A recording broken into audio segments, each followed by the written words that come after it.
Hey guys. Um, I just need to know from everybody that I am not the only person that has issues with staying positive. Because lately, it just seems like everything is just going to shit, and no matter how hard I try to see the good in things, I'm getting to the point where I can't do it anymore. I don't know how to remain positive when everything just keeps going down the tubes. Um, I just, I don't know what to do anymore. And everybody goes through some shitty times in their life. I get that. Like, I'm not saying that oh, woe is me, bad things are happening. I just need someone to vent to.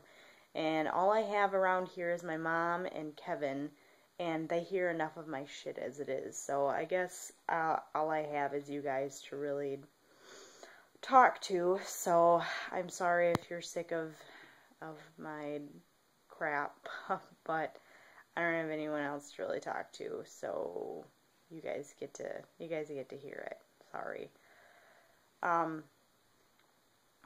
This kid that I work with now, I get that he's trying to further his education. I'm doing the same thing. I'm going to school and I'm working my 40 hours a week, and I made sure that I'm taking my classes around a time that could be easily worked around so it didn't fuck with anyone else's schedule. While the other kid that is a manager, he's taking like 4 classes, and so pretty much everyone's locked into a very tight schedule now. And I used to open all the time. Open is like from 9:30 to 5:30 or 9:30 to 6. Which was perfect because Kevin works till like 5 or 6, and we would get out and have our night together. And I would do that probably 3 or 4 times a week. Well, now, with everything going on, I close 4 out of my 5 shifts. So I work from 1 to 9:30, 4 nights a week out of the 5 that I work. And they're normally random days, like I'll do that on a Sunday, or it'll happen on a Friday or a Saturday. And especially during the week when that happens, Kevin gets up and works from 7 till, whenever, 5 or 6. And then I'm closing. So he tries to come up and see me when I'm closing, but that's not fair to him because he has already been out and busted his ass the whole day. And so I get home and I'm exhausted and he's exhausted and we don't have time to do anything and we don't really have time for anything. And I don't know who else out there is like this, but we are like attached at the hip. I could spend every second with that man of every single day and never get sick of him. And I don't want to hear people say, oh, wait till you get married or wait till you're with him longer, because this is way beyond that. I mean, we are so we do everything together. We never want to go hang out with anybody else. Like, it's just stupid, the amount of time that we want to spend together, that now because of this, it's not even healthy for just, any kind of couple, even people that, don't really, they can go a couple days without hanging out with each other and it's really not a big deal.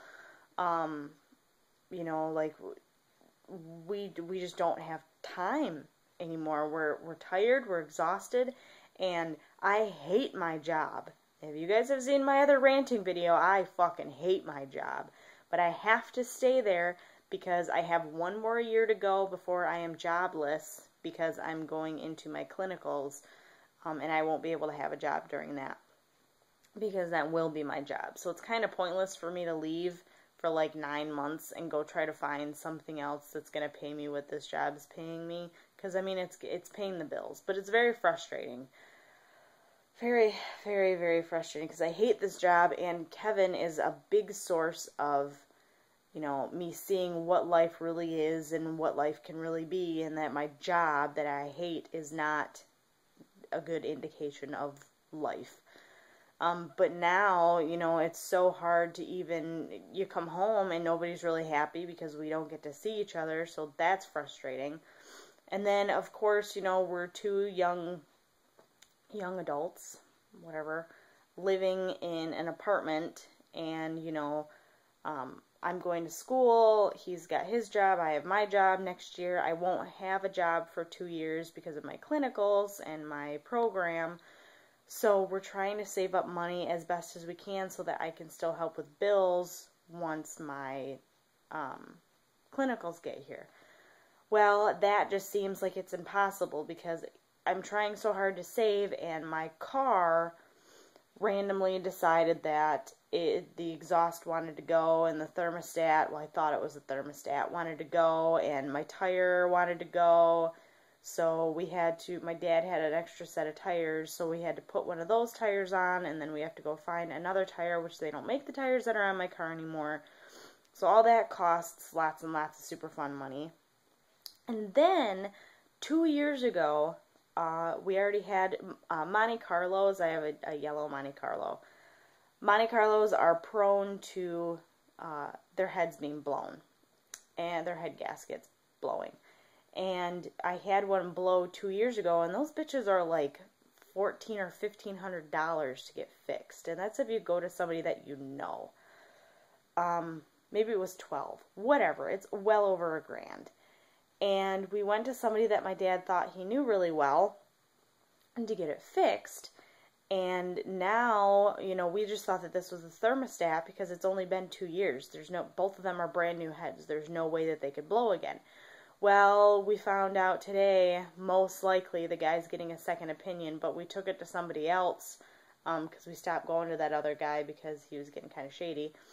And so we went to someone else to get another opinion, and they said, I'm pretty sure your head gasket's blown again, and it's the same one that that guy did 2 years ago.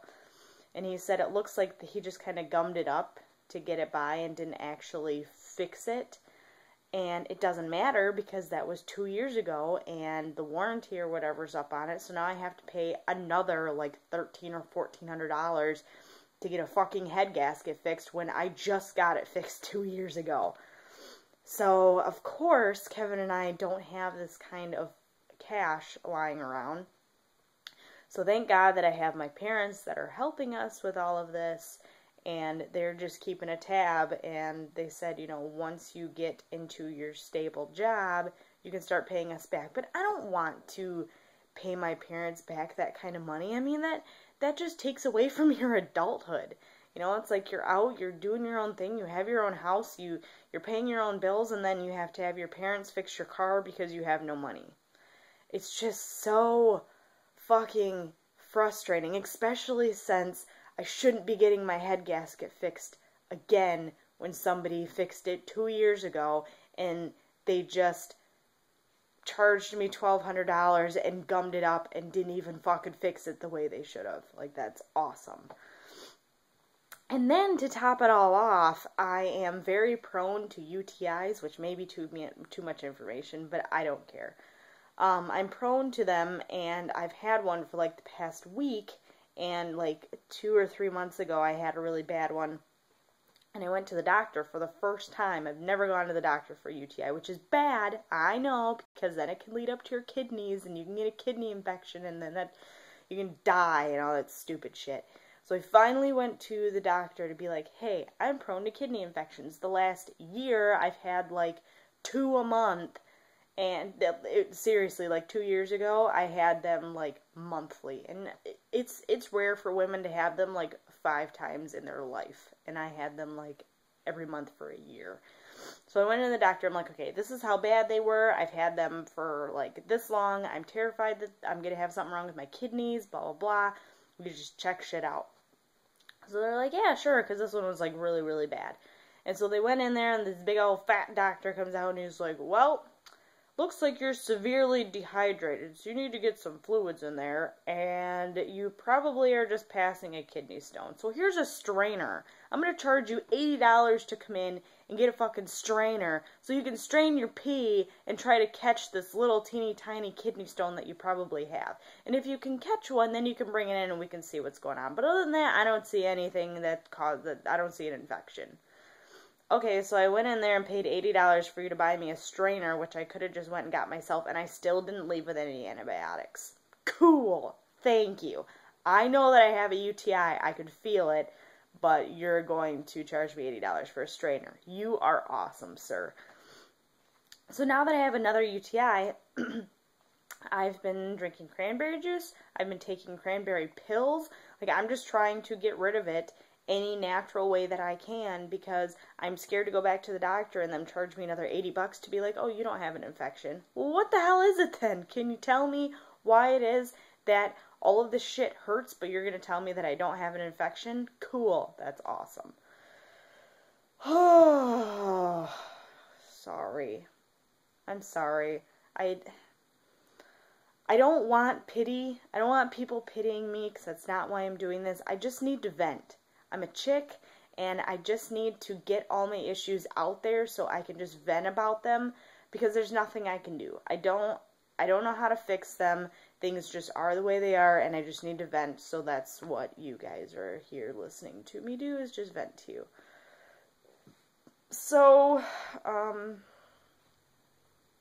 just need to know that I'm not the only person that doesn't think positive all the time, because during this kind of shit, I can't think positive.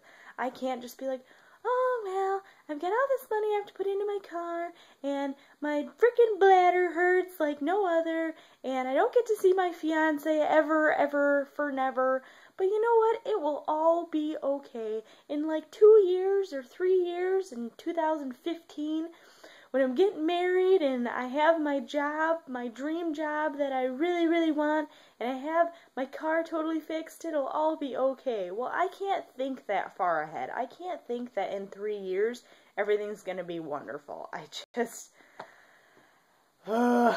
Anyway, I've already ranted and swore your guys' ears off for 12 minutes, so I'm gonna go, but please don't be mean to me and be like, you're stupid for venting and crying about stupid things when people are worse off than you, because I know they're worse off than me, but I'm just pissed off right now about everything that's going on. So anyways, sorry about the super long ramble rant video. I don't do them very often, but every once in a while I just need to do them. So I love you guys, and thank you for those of you that did stick around to the end to listen to me bitch, and I will see you guys later. Bye.